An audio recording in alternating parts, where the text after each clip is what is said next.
Grand mother बोलती हैं ये सब कुछ तुम्हारे लिए है और जब तुम बच्चे को जन्म दे दोगी तो तुम्हें तुम्हारा पति बहुत सारी शॉपिंग भी करवा देगा। अभी वहाँ मेड आती है और कहती है मैडम मैंने आपके लिए न्यूट्रिशन डाइट रेडी कर दिया है, आपको किसी चीज से एलर्जी तो नहीं है। तो जीजू कहती है मुझे किसी से कुछ एलर्जी नहीं है, मैं सब कुछ खा लेती हूँ। इस बात पे मेड कहती है आपको डॉक्टर के पास जाना होगा इंजेक्शन लेने के लिए और वो जीजू को रूम में जाने के लिए कहती है। तो जीजू रूम में जा रही होती है तो मिस्टर मो उसे कैरी कर लेता है। तो जीजू कहती है मैं खुद जा सकती हूँ। मिस्टर मो कहता है कि अगर तुम्हें कुछ हो गया तो ग्रैंड मदर मुझे छोड़ने वाली नहीं। ग्रैंड मदर कहती है आज से पहले तो तुमने कभी भी किसी का इतना केयर नहीं किया, खैर जाने दो, तो इसका ध्यान रखना। फिर मिस्टर मो उसे रूम में लेके जाते हैं तो देखता है कि बेड पे बहुत सारी कैंडीज रखी हुई है। हमारी जीजू कहती है इतनी सारी कैंडी। तो मिस्टर मो कहता है मैंने तुम्हें बोला था ना कि जब तुम इंजेक्शन ले लोगी तो मैं तुम्हें बहुत सारी कैंडी देने वाला हूँ। हमारा हीरो जीजू को उसे ड्रेस चेंज करने के लिए कहता है। जीजू ड्रेस चेंज कर लेती है लेकिन उसे कंफर्टेबल फील नहीं हो रहा होता है। तभी मिस्टर मो वहाँ आता है कि तुम मूव मत करो और फिर वो उसके ड्रेस ठीक करने में मदद करता है और फिर वो हमारी फीमेल लीड को हक करता है। तो हमारी फीमेल लीड थोड़ा नर्वस सी हो जाती है और कहती है कि मिस्टर मो मैं 3 मंथ से प्रेग्नेंट हूँ, हम लोग ये सब नहीं कर सकते। तो मिस्टर मो कहता है तुम क्या सोच रही थी,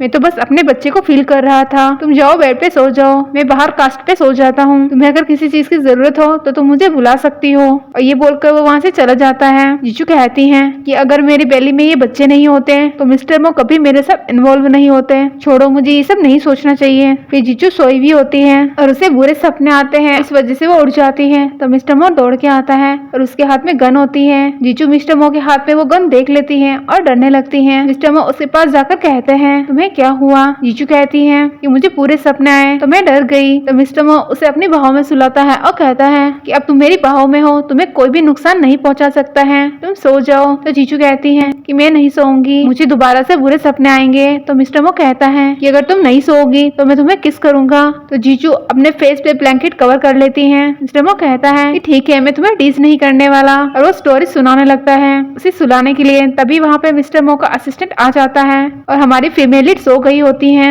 मिस्टर मो उसे सुलाकर बाहर चला जाता है। असिस्टेंट उसे कहता है कि बॉस जिसने आपको मारने की कोशिश की थी हमने उस बॉडीगार्ड को पकड़ लिया है। तो मिस्टर मो कहता है चलो वो कौन है आखिर मैं भी तो देखूं। इसके बाद मिस्टर मो माफिया स्टाइल में बैठा होता है हाथ में गन पकड़कर और वो उसे पूछता है कि तुमने मुझे मारने की कोशिश क्यों की। वो जो बॉडीगार्ड होता है जिसने मिस्टर मो के साथ धोखा किया होता है वो कहता है कि बॉस मैं बस आपका शिफ्ट देखा था, मैंने आपको मारने की कोशिश कभी नहीं की थी। तो मिस्टर मो कहता है कि तुम मुझे इतना तो बता ही सकते हो कि किसने मुझे मरवाने के लिए तुम्हें भेजा है। इस बात पर बॉडीगार्ड कहता है अगर मैं उनका नाम बता दूंगा तो वो मुझे मार डालेंगे। इस बात पे मिस्टर मो कहता है कि अगर तुम मुझे नाम नहीं बताओगे तो मैं तुम्हें मार डालूंगा। ये सब हमारी फीमेल लीड दूर से डरते हुए देख रही होती है। वो मिस्टर मो को कह रहा होता है कि प्लीज बॉस मुझे छोड़ दीजिए, मेरी वाइफ और बच्चे मेरे घर पे वेट कर रहे होंगे। तभी हमारे फीमेल लीड के पैरों की आवाज आ जाती है। तो मिस्टर मो कहता है कि कौन है वहाँ पर। तो हमारी फीमेल लीड उसके पास चली जाती है। फीमेल लीड कहती है कि मैं यहाँ पर जानबूझकर नहीं आई हूँ, मुझे लगा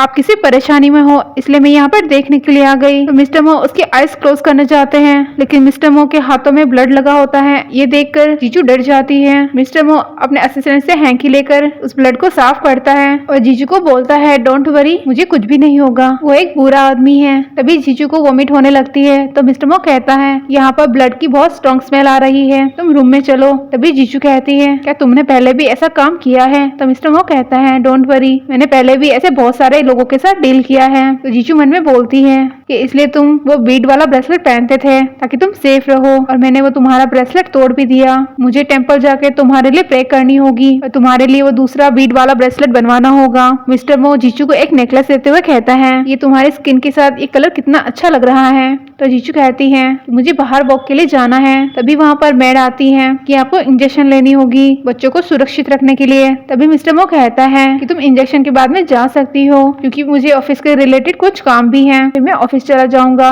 मैं ड्राइवर को कह दूंगा। तो जीजू कहती है ठीक है। फिर वो बुद्धा टेम्पल जा रही होती है। तभी वहाँ पर रास्ते में उसे उसकी क्लासमेट मिल जाती है। उसे देखकर कहती है तुम तो हमारी वही क्लासमेट हो ना जो ओल्ड मेल के साथ नाइट स्पेंड करती है, तुम्हारी मॉम स्कूल आई थी, सुनने में आया है तुमने तुमने अभी एक बेबी को कैरी किया है, और हमारी फीमेल लीड का इंसल्ट करने लगती है। जीजू उनको इग्नोर करके जाने लगती है, तभी उसको धक्का देकर नीचे गिरा देती है और कहती है कि ये बुद्धा टेम्पल बहुत ही साफ जगह है, तुम जैसी गंदी लड़कियों के लिए ये जगह नहीं है। उसके गले में वो नेकलेस देखती है और कहती है कि लगता है ये नेकलेस नकली है, लगता है किसी ओल्ड मैन ने तुम्हें बेवकूफ बना दिया। असली नेकलेस की प्राइस 40 मिलियन है और तुम उसे कभी अफोर्ड नहीं कर सकती, ये फेक है। तभी वहाँ पर मिस्टर मो आता है और कहता है क्या हुआ, तुम्हें फिर से लग गई। वो कहती है नहीं ऐसी कोई बात नहीं है, मैं अपनी फ्रेंड से बात कर रही थी। तभी मिस्टर मो कहता है अब घर चलो, और वो घर लेके जाने लगता है। तभी उसकी वो क्लासमेट्स कहती है कि हैंडसम मैन तुम्हें पता नहीं है ये लड़की कितने ओल्ड मैन के साथ नाइट स्पेंड कर चुकी है और अब ये प्रेग्नेंट भी है, ये तुम्हें बस चीट कर रही है। इस बात पर मिस्टर मो कहता है कि अगर ये मेरे साथ रहना चाहती है तो मुझे कोई परेशानी नहीं है। तो क्लासमेट कहती है क्या तुम्हें सच में प्रॉब्लम नहीं है। इसके बाद मिस्टर मो अपने बॉडीगार्ड से उन लोगों को पकड़वा देता है। जीजू मन में कहती है मिस्टर मो ने मेरी मदद की। मिस्टर मो कहता है अब घर चलो। वो बुद्धा टेम्पल की ओर देख रही होती है तो मिस्टर मो कहता है क्या हुआ, तुम्हें ऊपर जाना है क्या। इस बात पे फीमेल लीड कहती है हाँ। असिस्टेंट कहता है मैडम आप इतनी एक्सरसाइज नहीं कर सकती हो। तो मिस्टर मो उसे उठा लेता है और कहता है मैं तुम्हें लेके चलूंगा। तो जीजू कहती है अरे तुम थक जाओगे अगर मुझे इतना ऊपर तक लेके जाओगे। तो मिस्टर मो कहता है तुम्हें मेरी स्ट्रेंथ पर कोई डाउट है क्या। तो कहती है मेरा मतलब वो नहीं था। इसके बाद मिस्टर मो उसे माउंटेन पे लेके चले जाते हैं। वहाँ तक पहुँचते हुए सारे बॉडीगार्ड थक जाते हैं। असिस्टेंट कहता है हम सब थक चुके हैं। तो मिस्टर मो कहता है तुम सब लोग प्रोफेशनल हो, इतना भी सीट तुमसे चढ़ा नहीं जाता। तो जीजू कहती है अब मैं भी थक चुकी हूँ मिस्टर मो, अब हम यहाँ पे रेस्ट करते हैं। तो मिस्टर मो कहता है तुम माउंटेन पे आई हो बुद्धा टेम्पल के लिए। इस बात पे जीजू कहती है मैं तुम्हारे लिए बुद्धा बीट ब्रेसलेट के लिए आई हूँ, मेरी वजह से वो टूट गया था ना। तो मिस्टर मो कहता है कि मैं ऐसे भगवान में ट्रस्ट नहीं करता हूँ, मैं खुद की सेफ्टी खुद के हाथों में रखता हूँ, मेरी सेफ्टी के लिए तुम्हें भगवान को प्रे करने की कोई जरूरत नहीं है। जीजू कहती है तुम तो वो ब्रेसलेट हमेशा पहना करते थे। तो असिस्टेंट बीच में बोलता है कि मैडम वो सर को किसी इम्पोर्टेंट पर्सन ने गिफ्ट किया था, इसीलिए वो मिस्टर मो पहनते हैं। मिस्टर मो उसे मुंह बंद रखने के लिए कहते हैं तो वो चुप हो जाता है। जीजू वहाँ से जाने लगती है। तो मिस्टर मो उसे कैरी करने के लिए जाता है। तो जीजू कहती है इसकी कोई जरूरत नहीं है।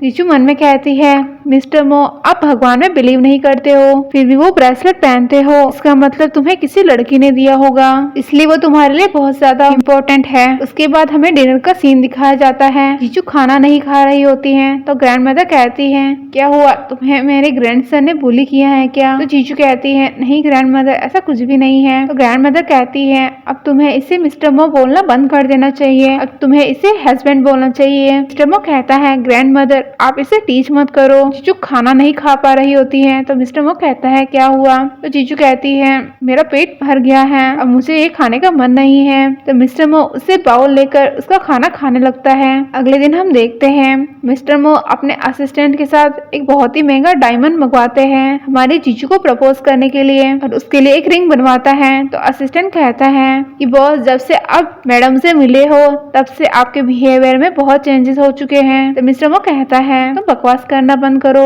और मैंने तुम्हें जो काम दिया है पहले वो काम करो। तभी जीजू वहाँ पर मिस्टर मो के लिए मिल्क लेके आती है और वो उसे सॉरी करने लगती है, और गलती से उसके हाथ से दूध गिर जाता है और वो उस दूध को क्लीन करने के लिए टिश्यू पेपर देखने लगती है। तभी उसकी नजर उस रिंग की डिजाइन पर पड़ती है। तो जीजू मन में सोचती है मिस्टर मो उस लड़की को प्रपोज करने के लिए रिंग डिजाइन देख रहे हैं, वो मिस्टर मो के लिए परफेक्ट मैच है। और ये सोचते हुए वो वहाँ से जाने लगती है। तभी मिस्टर मो उसे पकड़ लेते हैं और अपनी गोद में बैठा लेते हैं और उसे किस करने लगते हैं। तभी जीजू मन में सोचती है वैसे भी मैं इतना ज्यादा क्यों सोच रही हूँ, मैं मिस्टर मो के लिए नहीं बनी हूँ, और रोने लगती है। मिस्टर मो कहता है क्या हुआ, तुम्हें अनकंफर्टेबल फील हो रहा है। तो जीजू कहती है कुछ भी नहीं, और ये बोलकर वो वहाँ से चली जाती है। अभी हम देखते हैं कुछ मेड बातें कर रही होती है, ये सब कुछ बहुत महंगा है, आज जो पार्टी होने वाली है वो बहुत ही ज्यादा एक्सपेंसिव है क्योंकि यहाँ पर मिस्टर मो की इम्पोर्टेंट पर्सन आने वाली है। तो जीजू को लगता है कि मिस्टर मो उस लड़की को इस पार्टी में प्रपोज करने वाले हैं। तभी वहाँ असिस्टेंट आता है और सभी सभी को डांट कर उनका मुंह बंद करवाता है। अगले दिन हम देखते हैं जब पार्टी होने वाली हो रही होती है तो वहाँ पर बॉडीगार्ड लोग बहुत स्ट्रिक्टली अपने लीडर की बात सुन रहे होते हैं कि यहाँ पर किसी भी अनजान को एंट्री नहीं देनी है। तभी जीजू वहाँ से जा रही होती हैं और बोलती हैं कि मैं ये नेकलेस रखना तो भूल ही गई। और जैसे ही वो वापस जाने लगती हैं तो बॉडीगार्ड उसे पकड़ लेते हैं और कहते हैं कि तुम कौन हो और यहाँ पे क्या कर रही हो।